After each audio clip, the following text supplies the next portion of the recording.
ყოფილი პრემიერი ორი სისხლის სამართლის საქმეზეა ბრალდებული. გიორგი გახარიას გუშინ სისხლის სამართლის მეორე საქმეზეც პატიმრობა შეეფარდა. პროცესი საქალაქო სასამართლოში გვიან ღამემდე მიმდინარეობდა. ისევე როგორც ჩორჩანას ეპიზოდზე 20 ივნისის საქმეზეც მოსამართლემ ყოფილი პრემიერ-მინისტრის მიმართ აღკვეთის ღონისძიების ყველაზე მკაცრი ფორმა გამოიყენა. სასამართლო პროცესები რამდენიმე საათის შუალედით გაიმართა. პატიმრობა შეფარდებულია დაუსწრებლად, რადგან გიორგი გახარია საქართველოში არ იმყოფება. ორივე საქმეზე ყოფილ პრემიერს პროკურატურამ ბრალი 2 დღის წინ წარუდგინა. გიორგი გახარიას ადვოკატის ბერდია სიჭინავას განცხადებით, პროკურატურა არის ინსტრუმენტი, რომლის საშუალებითაც ბიძინა ივანიშვილი ყოფილ პრემიერ-მინისტრზე შურისძიებას ცდილობს.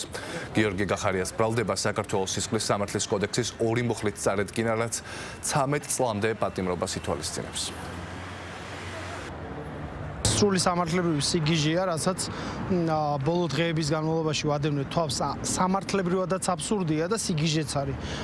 თქვენ ნახეთ, რომ არანაირი არგუმენტი პროკურატურას, მათ შორის ფაქტობრივი საფუძვლები აღკვეთის ღონისძიების გამოყენების არ არსებობდა, იმიტომ რომ დანაშაული არ არის ჩადენილი.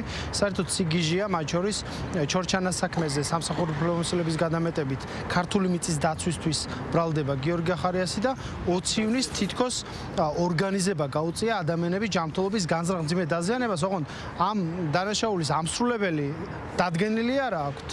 მათ შორის ბრალის დადგენილებაში უწერიათ, რომ გიორგი გახარიას ფაქტობრივად არ გაუწია რეზინის ტყვიების გამოყენების ბრძანება, მაგრამ ადამიანებმა რეზინის ტყვიების გამოყენების შედეგად მიიღეს მძიმე დაზიანება და ამის ორგანიზება გააკეთა თურმე გიორგი გახარიამ. რა თქმა უნდა, ეს იყო თავიდან ბოლომდე შეთითხნილი საქმე.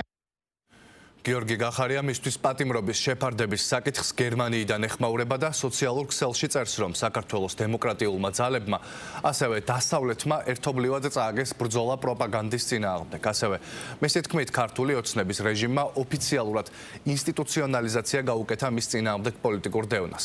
როგორც გიორგი გახარია წერს, ბრძოლა ახლა ყველა არსებული პლატფორმის გამოყენებას მოითხოვს და გადაწყვეტილება მუნიციპალურ არჩევნებში მონაწილეობის შესახებ, ასევე პარლამენტში შესვლის შესახებ იყო ერთადერთი სწორი სტრატეგიული არჩევანი ამ მიზნისკენ მიმავალ გზაზე.